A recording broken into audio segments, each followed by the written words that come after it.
Hey guys, it's me, MissDarizard. For those of you who do not know, I am a Twitch streamer, and I have decided to put together a little draft league for my community, and it's a Pokemon draft league. And for those who don't know, a Pokemon draft league is where you take all of the Pokemon available in the current Gen 8, and sort them based off of how good they are into tier lists. So there's an S tier, A tier, B tier, and C tier.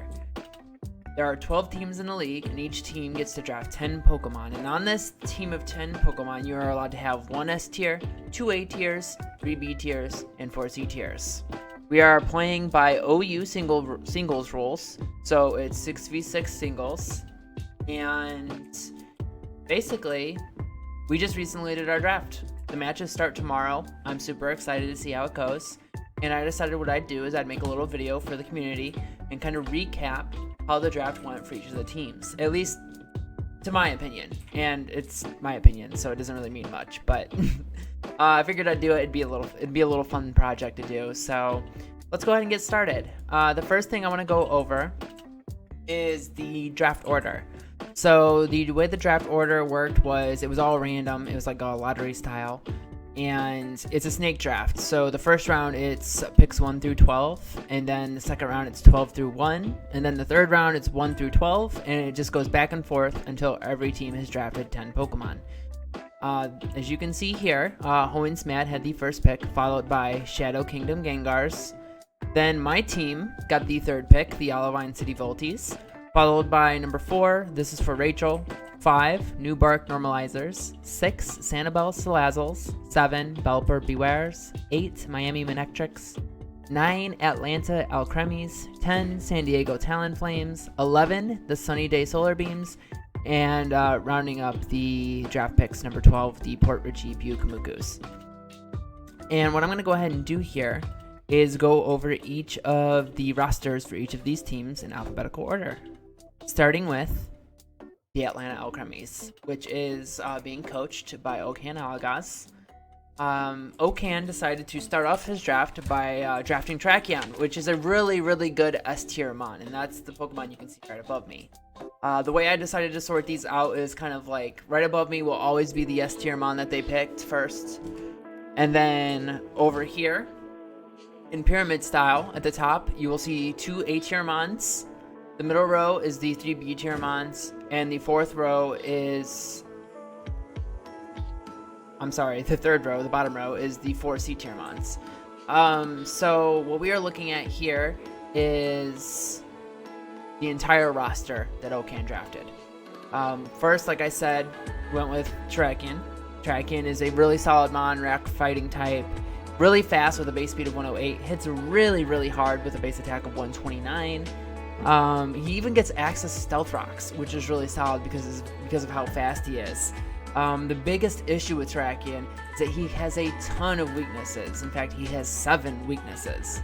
However, Okan did a really good job drafting to make sure all of those weaknesses are kind of covered somewhere else by a different Pokemon. So, really nice balanced team. Not a ton of overlap as far as typings go, and where there is overlap, it's for good reason. You know, it's dual typing where they provide something else that they didn't get somewhere else. So the biggest issue I have with Okan's roster here is the core. For every draft league team, you want to build your team around a good solid core of either Dragon, Fairy, Steel, or you want to draft a good core of Fire, Water, Grass. Now, as you can see here, Okan decided to go with the Fairy Steel Dragon core, with Whimsicott as the Fairy coverage, Ferroseed as the Steel coverage, and Drampa as the Dragon coverage. The biggest issue with this is that Ferroseed and Drampa are both C tier mons. Ferroseed isn't great. I'm super interested to see how Okan plans on using Ferroseed. Drampa could be pretty solid. And Whimsicott obviously gets Prankster, so Whimsicott's pretty solid. But to build your whole team around this core, I'm a little concerned that Okan's gonna see that they're gonna be really top heavy. They're constantly gonna have to rely on Tracheon, Halucha, and Zeraora. I always struggle with that name for a lot of his victories, because the rest of his core of his team is just not super solid, and he's gonna have lots of problems with switch-ins.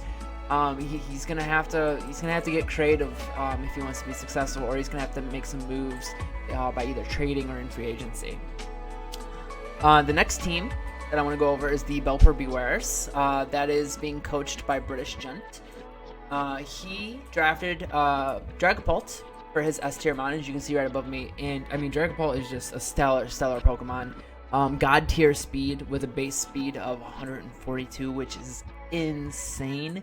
It can hit hard if you want it to. If you want it to, it can be bulky. It gets access to Infiltrator, so it can get around screens. It can get around pesky disguises like Mimikyu.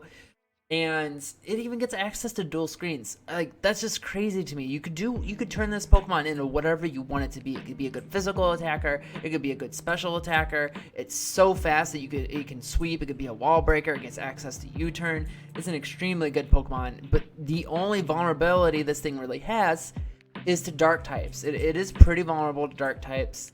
But British Gen did an excellent job drafting to cover the weaknesses. And the core of his team is extremely solid. He's got a Dragon Fairy Steel core. He's got Dragapult, obviously, for the Dragon. He's got Sylveon for the Fairy type, which is an A tier mon, and Bronzor for his B tier mon as the Steel coverage. He's got a really solid core that he's built around. Really excited to see how he uses Morpeko. I've seen a couple different ways people like to use this thing, and I'm really excited to see what he does with it. And Sigilyph is super underrated too. Really good C tier quality. Has lots of tools in the toolkit that it can use. So yeah, I think he's drafted a pretty good team. And just Torkoal and Venusaur have excellent synergy. Torkoal sets the sun, and Venusaur in Sun with Chlorophyll is so good in this meta currently. So I'm really excited to see how he uses him. So the next team I want to go over is HornsMatt. Excellent team name, by the way, and that is coached by Frozen Wrath. And his S tier mon, as you can see right above me, was Gyarados. And Gyarados is Gyarados. I mean, Gyarados has been around with Jet for Gen 1, and it has always been a solid Pokemon. It gets access to Intimidate, which makes it extra bulky if he wants to set up with Dragon Dance, because it does get access to Dragon Dance. It can also get Moxie. So if you don't want to worry about setting up and you just want to go in and just start killing things, you can do that. And every time you kill something, you're going to get rewarded for it with an attack boost. So Gyarados is super good. It can cause a lot of issues for people. Its only glaring weakness is that it's 4 times weak to electric. But guess what? Frozen went ahead and drafted Mamoswine for his A tier. So he's got an electric immunity for such a reliable switch in. And Mamoswine is so good. It hits so hard. If you scarf this thing fly, and it just hits really hard, and it's such a reliable switch in when you have Gyarados on your team. They have really good synergy. As far as his core goes, his core isn't quite as good as it could be because he does rely on Togedemaru. I always mess up that name. The little steel electric mouse that you can see in a C tier row is part of his core. So you don't really want to have a C tier mon as part of your core, but Primarina is really solid. Guja's dummy thick, so he's got a pretty solid team here. In fact, one of the only weaknesses with this team that I could find, which also goes for British Gent in the Belper Bewares, and actually is a pretty common theme throughout the league that I've noticed when I was going over each of these slides, he doesn't have a lot of trap setters. I don't know if that was a conscious decision or if it was a mistake, but not a lot of trap setters. That might come back to haunt him, but we'll see what happens. The next team is the Miami Manectrics, and that's coached by Brad the Bat. And he drafted one of my favorite Pokemon, Ferrothorn, for his S tier. Ferrothorn is also super good. And here's the thing, people don't realize Ferrothorn is way more versatile than people have any idea. Like, first of all, it's bulky. Everyone knows Ferrothorn's bulky. The traditional set, you run Leech Seed, you run some form of Spikes or Stealth Rocks. You give it Power Whip or Bullet Seed if you want to deal with substitutes, or if you want to deal with disguises with like Mimikyu, and you give it Gyro Ball or Iron Head depending on whether or not you're facing up against Speedy Mons. But something else you can do with it, you can Choice Band it. And if you Choice Band it, you will completely catch your opponent off guard, and you can hit so hard with a Choice Banded Ferrothorn. It hits hard anyways. People don't realize how hard Ferrothorn can hit. And when you ban that thing, it is terrifying. It's way more versatile than people give it credit for. And, I mean, the only glaringly obvious weakness, very much like Gyarados, is that it has a 4 times weakness, Fire. However, the weakness is covered. He's got Rotom Wash that he drafted with his A-tier pick. It's not immune, but it is a resisted switch in, so he is going to take a little chip damage and has a risk of always getting burnt. But, I mean, that's not a bad trade-off. It's pretty good switch in. Mimikyu's super annoying with Disguise. And as far as his core goes, he is a really, really strong core of Steel Fairy Dragon with Ferrothorn, Mimikyu, and Haxorus. Haxorus, another terrifying Pokemon.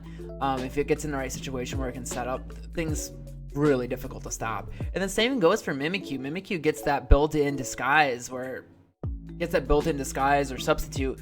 So, like, right off the rip, like, it gets to set up. It gets a free Swords Dance pretty much no matter what, unless you're facing someone that has Mold Breaker or someone that has, like, Infiltrator, like Dragapult. Also worth mentioning here is Espeon gets access to Magic Bounce. Magic Bounce can be super, super annoying. He has lots of trap setters on his team. He's got Quillfish and Shuckle that can set traps. He's got, but the problem, and that's inherently another problem. His trap setters are C-tier mons. Quillfish and Shuckle aren't great. I mean, they're decent C-tier mons, but they're not great. And if you want to rely on those Pokemon as your trap setters, obviously Ferrothorn can set traps too. But if you want to rely on Shuckle or Quillfish as your trap setters, you're gonna have a bad time. So we'll see what happens. He really seems to like his team, but I don't know. I think the C tier quality is gonna make it pretty obvious what he's gonna bring to the table every match. I mean, he's pretty much gonna have to bring his 6 best Pokemon to every fight if he wants to really do well. Because I don't think he got great C tier quality other than Scrafty. Scrafty can be really good as well, but again, it's got to be in the right situation. So we'll see how he does with that. The next team is the New Bark Normalizers, and that's coached by Boo Bear, who is actually my boyfriend, and his team is actually a lot of fun. So I'm sure the first thing that you notice, with the exception of his S tier, Togekiss, who used to be normal type, he drafted a mono type team. He drafted all normal types. Every single one of these mons is a normal type, except for Togekiss, who used to be normal type, which is why he made an exception. Togekiss was actually an A tier pick. He wanted Clefable, but it got sniped because Clefable used to be S tier. But he got Togekiss as his S tier quality mount. And honestly, Togekiss, you could make an argument for him being an S tier. He's really bulky. He's really, really solid. He gets access to weakness policy. And the thing is, people usually have to even respect that he has weakness policy. People are afraid to hit this thing with a super effective attack. Because they're afraid that they're gonna trigger that weakness policy, and that makes Togekiss even more of a menace. It makes it even bulkier than it already is because you're afraid to hit it with something super effective. And if you do hit it with something super effective and it has weakness policy, you just set this thing up for free basically. Like it's stupid. It's such a good Pokemon. It gets access to Serene Grace and Super Luck. It even gets access to Hustle if you wanted to run a choice band Togekiss for some crazy. If you're in like a really crazy mood. I mean, look at his team. I mean, he's the kind of person who might do something crazy like that. So I'm really excited to see what he does with this team. I mean, there's no core. There's no core here at all. But he drafted all normal types. He's got Ditto, which Ditto is terrifying. It's like a buff stopper. Anytime if you want to try and set up on this team, if he has Ditto, you just gave him a free buff Pokemon. And if he decides to run this thing Scarfed, it's going to outspeed everything too. So it's a really solid team. Silvally can be whatever type it wants to be.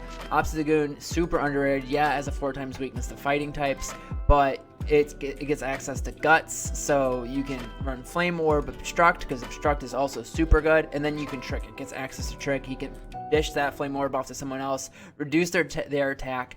Obstagoon is already pretty physically bulky. It's got decent speed, and it hits so hard when Guts is active.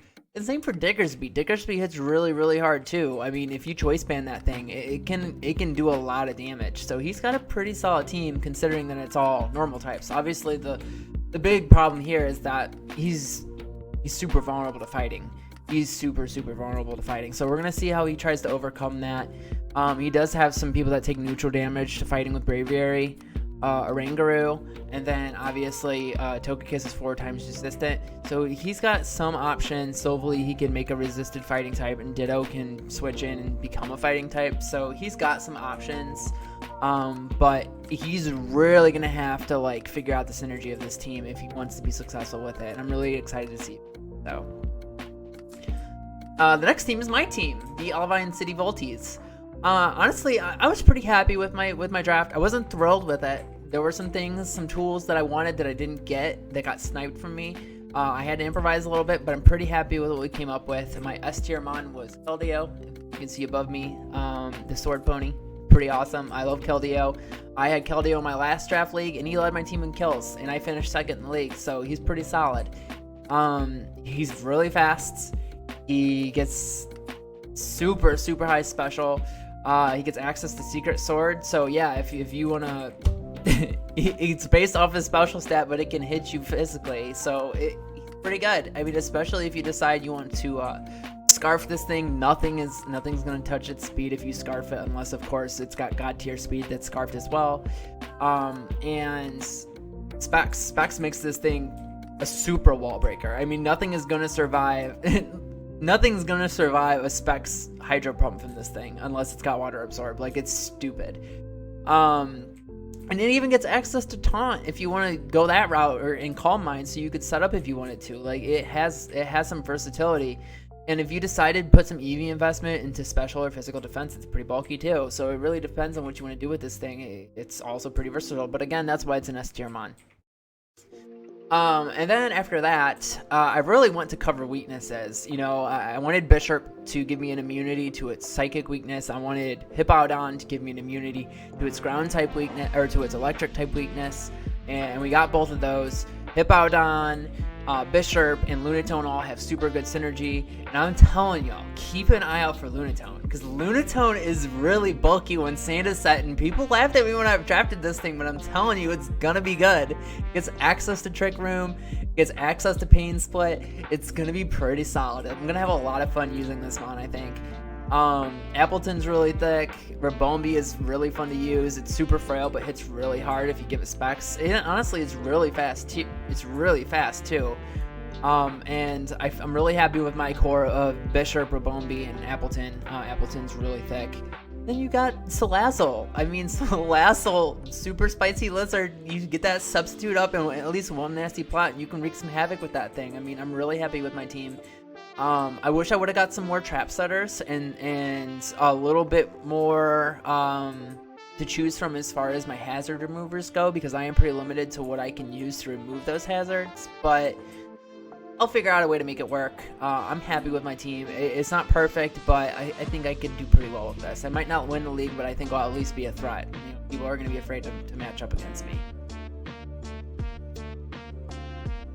So our next team that we'll cover is the Port Richey Puke-Mukus, and that's being coached by Riley Brooks. His S tier mon right above us was Dracovish, and Mr. Fish is a monster. And everybody knows about Mr. Fish at this point. If you've played any Gen 8 at all, you know about Mr. Fish. You know about that Fish's friend. You know that it's gonna come scarfed, so it's gonna be fast and it's gonna hit you really hard. This thing is terrifying, and it gets access to Strong Jaw. So if it wants to run something like Psychic Fang or Ice Fang, it's gonna hit you real hard with those as well. So it gets pretty decent coverage with those moves. He has both cores. He has both a core of Water, Fire, Grass, and Dragon, Fairy, Steel, but both rely on C tier mons to round out. So, I mean, he's got a pretty balanced team, but he is going to have to rely on some C tier mons to be successful, and I'm not sure he got great C tier quality. I mean, if you look at Mawile, Colossal Lantern, and Steelix, Mawile is okay, I guess. It's not terrible. Colossal is really slow and has a lot of weaknesses. Lantern's pretty solid, however, I will say that. Lantern's really bulky. And Steelix can be good in the right situation. It's not a bad team. He drafted pretty well. I think he'll be happy with his team. But you know, overall, he doesn't have a ground weakness. Like, that's his biggest weak. That it kills me. He's got no ground resistance is what I meant to say. Nothing on his team is immune to ground type. He's got no safe switching for a stab ground type move.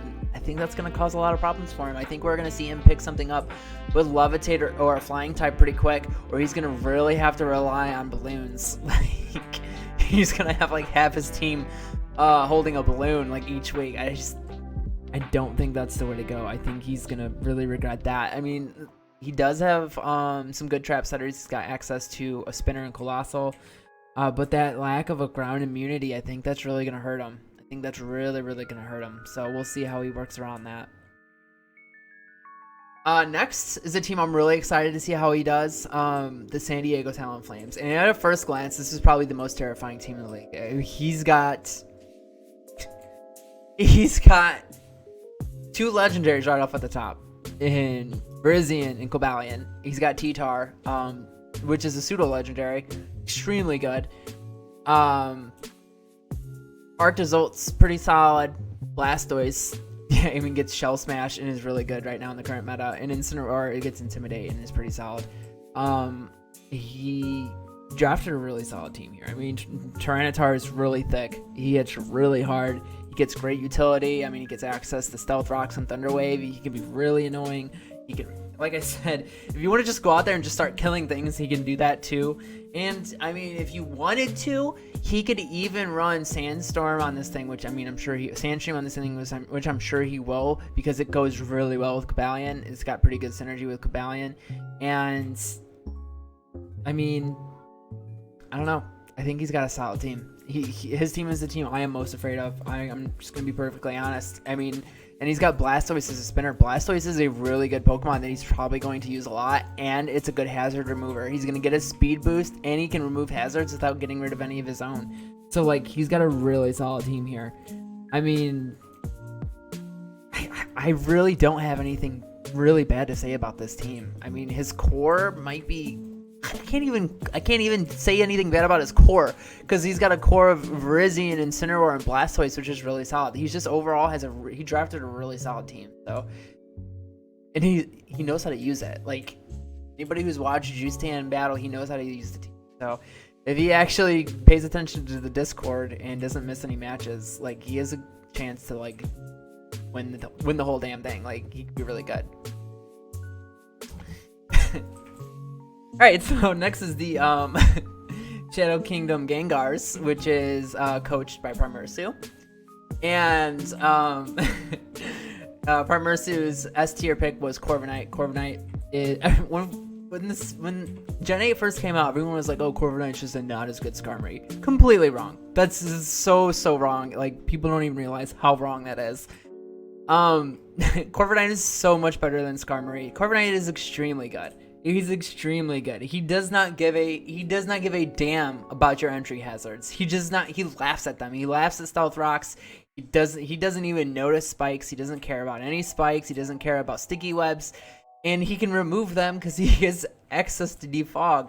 He's super bulky. He gets iron defense, and he can double up on that with body press. He can roost and heal himself. This thing is a monster. This thing is so good. The only bad things I can say about this thing is it's got low special defense or low special attack and a weakness to fire, which Primersu doesn't really do an excellent job covering.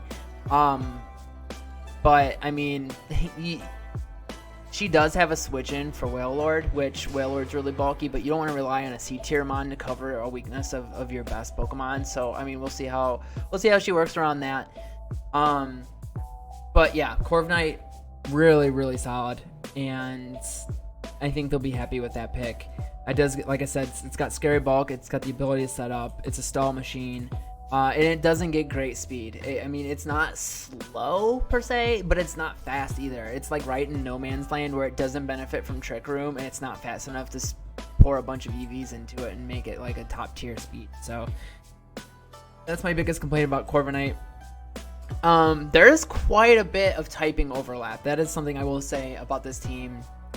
I mean, right off the rip, I see 3 ghost types. I mean, Gengar, Galarian, Corsola, and Decidueye.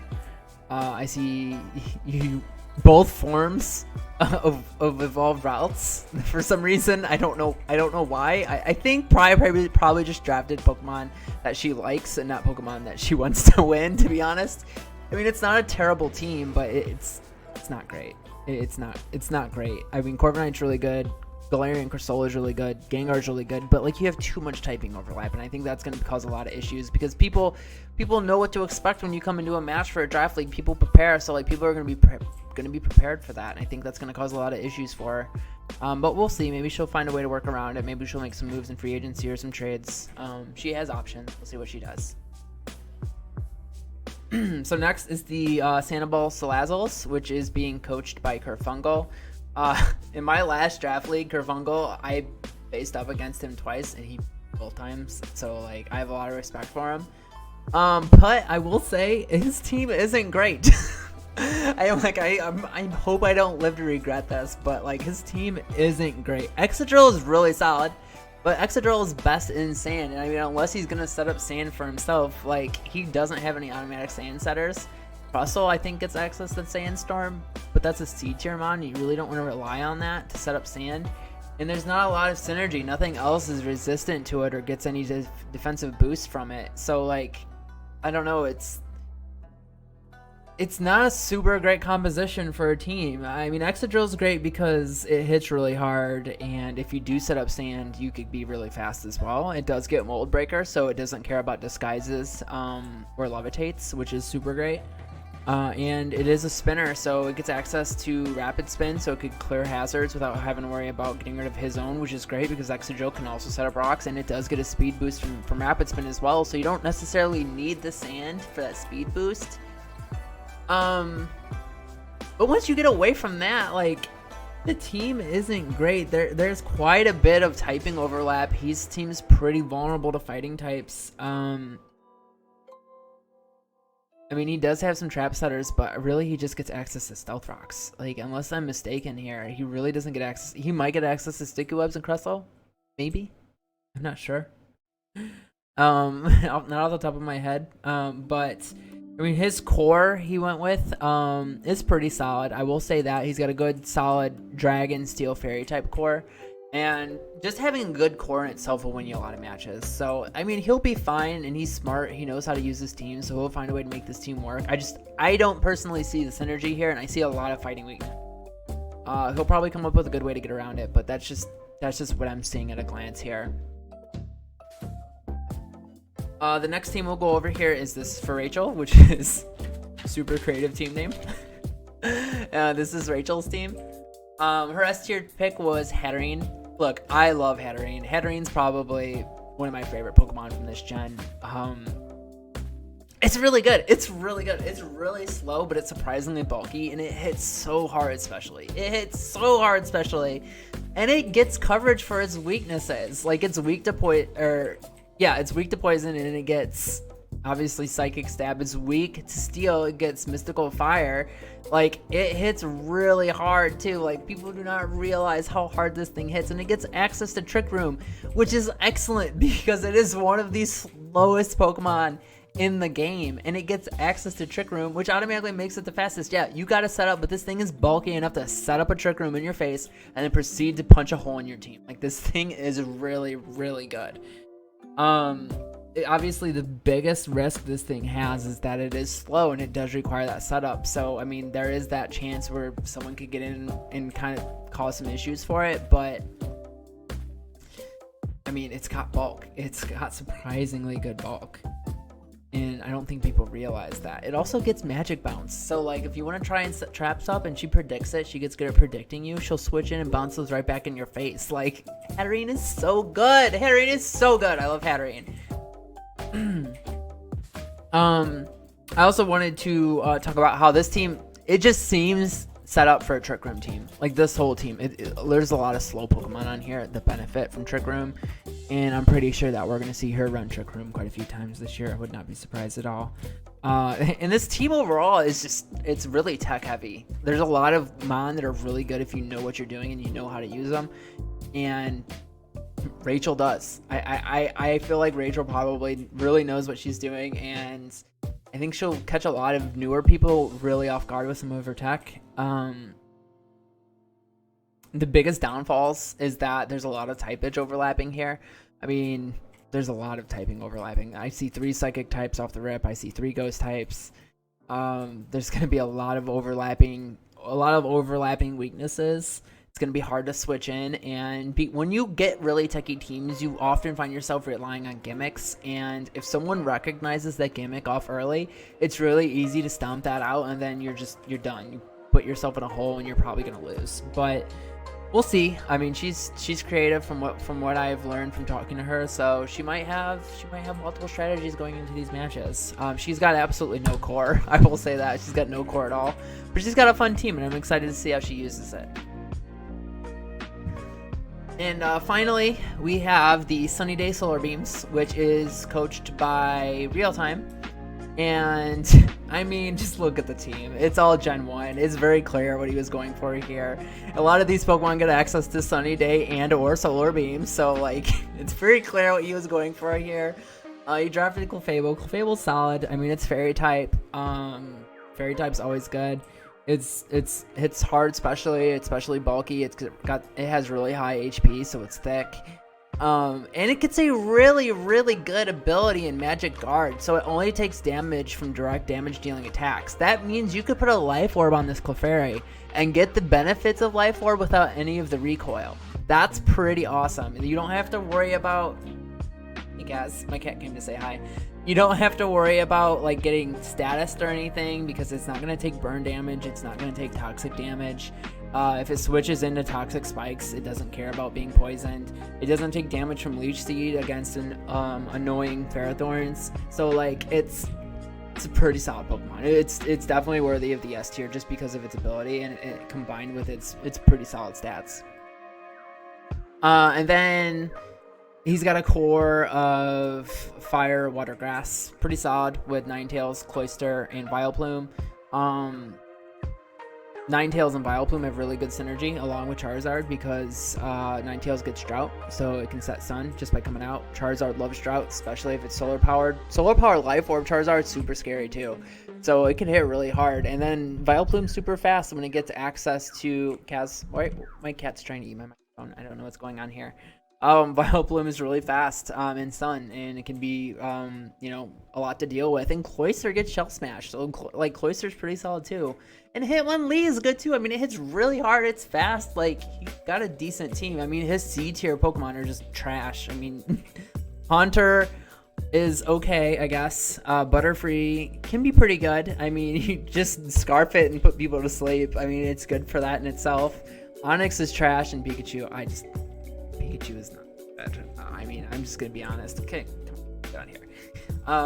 But yeah, I mean, his team could be a lot worse. He's got a solid core. For what he was going for with the theme, he did a really good job. I'm excited to see how he uses it.